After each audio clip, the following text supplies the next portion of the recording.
तो साथियों, उत्मांश IAS नौकरी अड्डा को आप लाइक करना, सब्सक्राइब करना, शेयर करना व कमेंट करना नहीं भूलें। तो साथियों, उत्मांश IAS को आप लाइक, सब्सक्राइब व शेयर जल्दी से जल्दी कर डालिए। तो साथियों, नमस्कार नमस्कार। साथियों, मैं AK महेश्वरी उत्मांश IAS नौकरी अड्डा में आपका हार्दिक रूप से स्वागत करता हूं। दोस्तों और साथियों, मैं आपको बता दूं कि मैं इंटरनेशनल ऑर्गेनाइजेशन का सीरीज चला रहा हूं, लेकिन आज कुछ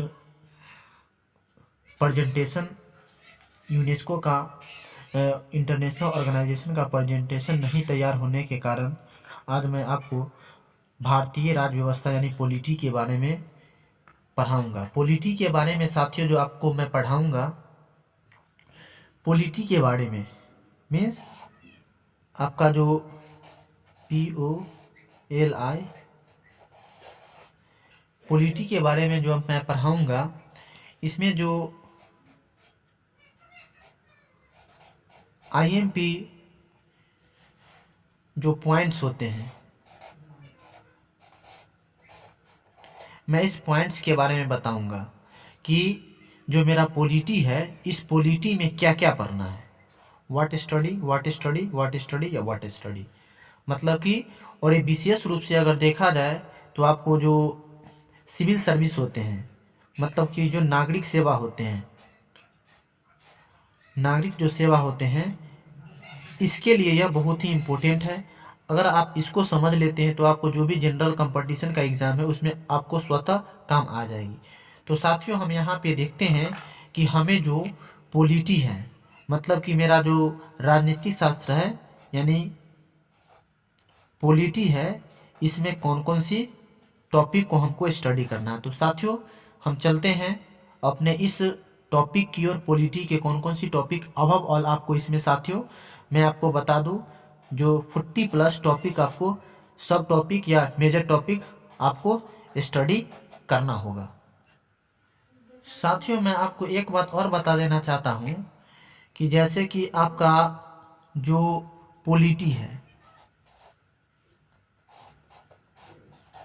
और प्लस में आपका एक कॉन्स्टिट्यूशन है, क्या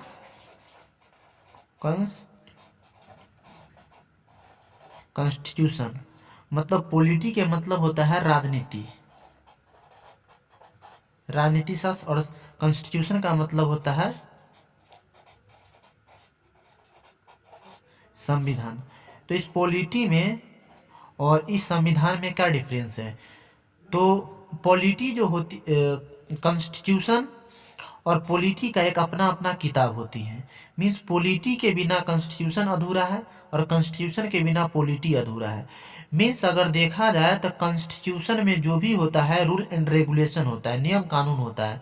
तो इस थ्योरी नियम कानून को पॉलिटी के माध्यम से एक रूप देना ही पॉलिटी कहलाता है। मीन्स अगर देखा जाए तो थ्योरी की भाषा को प्रैक्टिकल या मूर्त रूप दे देना पॉलिटी कहलाता है। तो कहने का मतलब कि कॉन्स्टिट्यूशन के रूल एंड रेगुलेशन को हम पॉलिटी के माध्यम से लोकल या अपने देश में या राष्ट्र में उसको एस्टेब्लिशमेंट करते हैं। तो इस प्रकार पॉलिटी और कॉन्स्टिट्यूशन में डिफरेंसेस हैं। तो मेजर टॉपिक कौन कौन है मेरे पॉलिटी में यानी राज्य व्यवस्था में, वो देख लेते हैं। विशेष रूप से यह BPSC IMP पॉइंट्स है, और BPSC के अलावा आप किसी भी सिविल सर्विस के लिए अपियर होना चाहते हैं तो आप इस राज्य व्यवस्था यानी पॉलिटी के मेजर टॉपिक को यदि आप साथियों पढ़ लेते हैं तो विश्वास रखिए कि कोई भी एग्ज़ाम को आप टैकल करने में समर्थता 100% हासिल कर सकते हैं।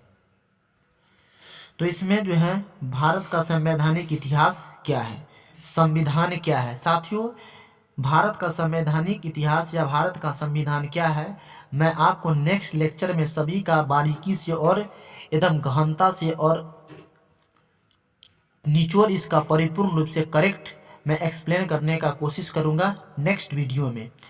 तो संविधान सभा क्या है, संविधान की प्रस्तावना के बारे में पढ़ना है, संविधान की विशेषताएं के बारे में पढ़ना है, संविधान के स्रोत के बारे में पढ़ना है, संविधान के भाग यानी पार्ट्स के बारे में पढ़ना है, संविधान के अनुच्छेद के बारे में पढ़ना है, संघ एवं उसके राज्य क्षेत्र के बारे में पढ़ना है, संघ और उसके राज क्षेत्र, इसका क्या मतलब होगा साथियों, मैं आपको बारी बारी से पढ़ाऊंगा।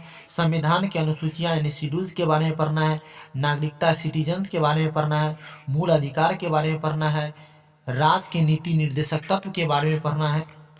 साथियों मैं आपको बता दूं कि यहाँ पर जो दे रखा है राज्य के नीति निर्देशक तत्व में क्या काम होता है, मतलब गवर्नमेंट राज्य के नीति निर्देशक तत्व में कैसा नियम कानून को लाती है और इसको कैसे जो सिटीजन है, नागरिक है, उस पर इसको अप्लाई करती है या इसमें क्या करती है, इस सब आपको मैं नेक्स्ट वीडियो में बताने का प्रयास करूंगा। सिर्फ यहाँ पर आप टॉपिक देखिए कि पॉलिटी में कौन कौन सी मेजर टॉपिक हमको स्टडी करना है। तो मूल कर्तव्य फंडामेंटल ड्यूटीज है, एंड भारतीय संसद इंडियन पार्लियामेंट है, राष्ट्रपति प्रेसिडेंट है, उपराष्ट्रपति वाइस प्रेसिडेंट के बारे में पढ़ना है, राज्यसभा के बारे में पढ़ना है, लोकसभा के बारे में पढ़ना है, प्रधानमंत्री के बारे में पढ़ना है। तो साथियों आप देख रहे हैं कि कितना मेजर टॉपिक और कितना क्रीम टॉपिक सब है। इस टॉपिक को आप अगर पढ़ लेते हैं तो विश्वास रहे कि कोई भी कंपटीशन का एग्जाम जो आप दे रहे हैं पॉलिटी से क्वेश्चन आपको 100% गारंटी रखिए कि नहीं छूट पाएगा। संघीय मंत्रिपरिषद क्या है, और यहाँ पर जो प्रमुख पदाधिकारीगण, तो कहने का मतलब कि पदाधिकारीगण इसमें क्या हो सकता है, तो इसमें राष्ट्रपति, उपराष्ट्रपति या नेता वगैरह भी आ सकते हैं, या फिर जो यूपीएससी फाइट करके जो व्यक्ति जाते हैं उनका भी पद इसमें हमको स्टडी करना होता है। तो इसमें उप प्रधानमंत्री के बारे में, विपक्ष के नेता के बारे में। तो अभी रिसेंटली में आज 4/1/2021 में विपक्ष के नेता के लोकसभा में कौन है, तो गुलाम नबी आज़ाद जी है। लोकसभा अध्यक्ष के बारे में, महान्यायवादी के बारे में, सॉलिसिटर जनरल के बारे में। साथियों मैं आपको बताऊंगा महान्यायवादी और सॉलिसिटर जनरल में क्या अंतर है नेक्स्ट वीडियो में। एडवोकेट जनरल एंड मुख्य सहकर्ता आयुक्त के बारे में, नियंत्रक एवं महालेखा परीक्षक यानी कैग के बारे में जो आप लोग सुनते हुए। तो आप यदि यह नियंत्रक एवं महालेखा परीक्षक के बारे में डीपली और थ्योरी रूप से पढ़िएगा तो आपको ऑब्जेक्टिव क्वेश्चन कोई भी एग्जाम में अगर आता है पॉलिटी से आपको नहीं छूटेगा। संसदीय समितियां के बारे में, सर्वोच्च न्यायालय के बारे में, उच्च न्यायालय के बारे में, राज्यपाल के बारे में। साथियों देख लें कि कितना मेजर टॉपिक सब है। मुख्यमंत्री के बारे में, विधान परिषद के बारे में, आयोग एवं परिषदे के बारे में, निर्वाचन आयोग के बारे में, इलेक्शन कमीशन, निर्वाचन आयोग के बारे में, केंद्र एवं राज्य संबंध के बारे में, राजभाषा के बारे में, आपातकाल उपबंध के बारे में, संघ राज्य क्षेत्र प्रशासन के बारे में। साथियों मैं आपको बताऊंगा कि संघ राज्य क्षेत्र प्रशासन क्या है, इसमें कैसे वर्क होता है, आपात उपबंध क्या, इसमें कैसे काम होता है, राज्यसभा क्या, इसमें कैसे काम होता है। तो साथियों मैं आपको इसे एविडेंस के साथ समझाने का कोशिश करूंगा। ऐसा नहीं कि ऊपर ऊपर सिर्फ समझा के छोड़ दिया जाएगा, आपको गहनता से और डीपली रूप से पढ़ाया जाएगा कि राजभाषा क्या है। क्या मेरा भोजपुरी भाषा नहीं है, ये राजभाषा नहीं है? अगर ये नहीं है तो कैसे है, अगर होगा तो कैसे होगा, कौन सी अनुच्छेद में, कौन सी भाग में, ये सब बात को हम पढ़ेंगे।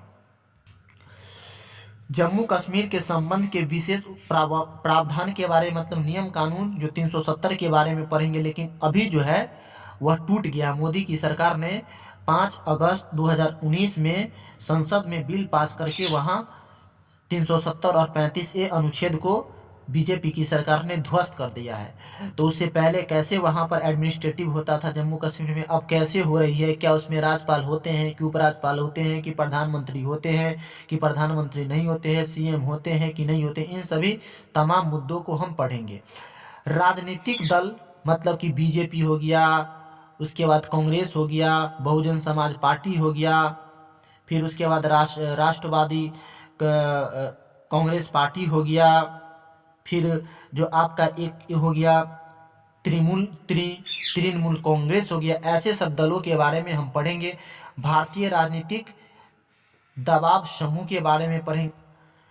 दल बदल विरोधी लॉ के बारे में पढ़ेंगे कि फलाना पार्टी के नेता चिलाना पार्टी में कैसे चला जाएगा, बीजेपी के नेता तृणमूल कांग्रेस में कैसे चला जाएगा, तृणमूल के कांग्रेस के नेता बीजेपी में कैसा चला जाएगा। मतलब कि पार्टी, मतलब कि नेताओं का अदला बदली, घर अदला बदली मतलब पार्टी में करने का एक चीज यहाँ पर पढ़ा जाएगा।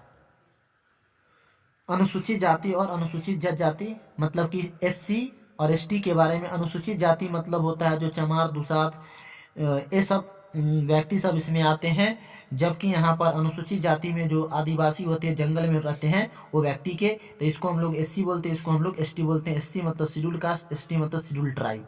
अनुसूचित जाति और अनुसूचित जाति क्षेत्र के बारे में, कहाँ कहाँ निवास करता है, अगर निवास करेगा तो इसको कितना गवर्नमेंट के द्वारा जमीन दिया जाएगा। पिछड़े वर्गों के संबंध में विशेष प्रावधान, यहाँ पर जो पिछड़े वर्गों के संबंध में विशेष प्रावधान, इसका क्या मतलब हुआ? तो पिछड़े वर्ग कहने का मतलब कि जो एससी हुआ, एसटी हुआ, तो उसको गवर्नमेंट के द्वारा क्या विशेष लॉ दिया गया है, नियम कानून दिया गया, प्रपोजल दिया गया है, तो इसके बारे में पढ़ना। यदि किसी पिछड़े यानी बैक कास्ट अगर पर कोई विशेष रूप से अत्याचार करता है तो उसके नियम कानून ये है कि वो किसी भी कोर्ट में जाके उसको बिना पैसा लगे हुए जो व्यक्ति इस पे दबाव डाला है या इसको परिताड़िता किया उस पे एक्शन सरकार ले सकती है। इन सभी मुद्दों को इसमें पढ़ना होता है। पदाधिकारियों का अनुक्रम, जैसे कि आईएएस हो गया, आईपीएस हो गया, दरोगा हो गया, इन सभी के बारे में, या नेता हो गया, राष्ट्रपति हो गया, उपराष्ट्रपति हो गया, राज्यपाल हो गया, लोकसभा अध्यक्ष हो गया, राज्यसभा अध्यक्ष हो गया,